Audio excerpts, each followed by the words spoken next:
Hey friends, welcome to part 3 of my little mini series on emergency preparedness. If you are below freezing, you need to be dripping your faucets. Drip, drip, drip, drip. I have a girlfriend who does a small, steady stream. It's almost like just a heavy drip, just drip, drip, drip, drip, drip, drip, drip, drip, drip. But you need to have that going so that your water lines don't freeze.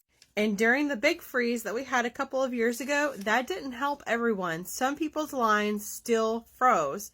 So in that instance, if you have electricity still, make sure you, one, have those cabinet doors open. Don't leave them closed. Open your cabinet doors so that the underneath of the faucet stays warm. But you can also put a little room heater, a floor heater, a few feet away and point it into the underneath of your cabinet down there where your faucet is, and that will help keep it warm and help prevent it from freezing. And if it does freeze, pull the lever, open the valves like you're going to turn the water on high, and try to get it defrosted the best you can with that floor heater. That will really help. Other than that, I really don't know what to say. I'm not a plumber. Maybe call a plumber. I don't know. But I do know you want to open the valve so that when the water does start to thaw, it has a place to go, because water expands when it's frozen. Also, now is a good time to check your batteries on your smoke detectors, your carbon monoxide detectors. I try to do those every single summer and every single winter. I try to do them a couple of times a year. Just check on, make sure the batteries are okay, make sure they're functioning properly. It's just this time of the year, you're using your gas more, you may be using your fireplace, you're maybe using, all these, you have candles burning. It's just really important to stay safe.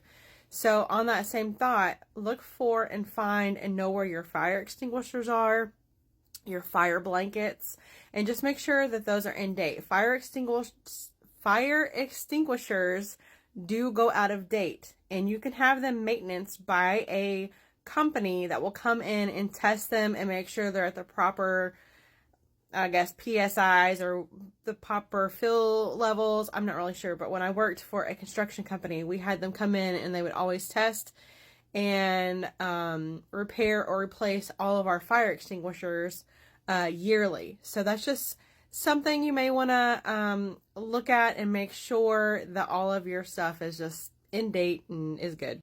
If you or your family or even your pets are on medications would be a good thing to stock up on. Your first aid supplies, any medical equipment that may need battery backup, you may want to purchase a battery backup just to have on hand for those emergency situations. Fill your cars up with gas. I think a lot of people pretty much already do that.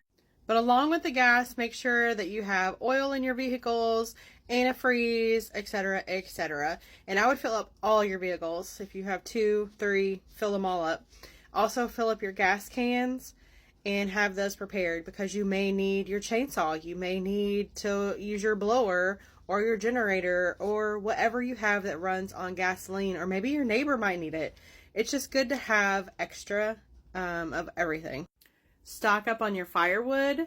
If you have a wood burning stove or a wood burning fireplace, having plenty of good dry firewood can be a lifesaver. You can heat up your water on the stove for bathing.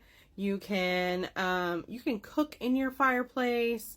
So I feel like stocking up on wood is really good for emergency situations, and having kindling, making sure that your fireplace is clean, and having fireplace tools.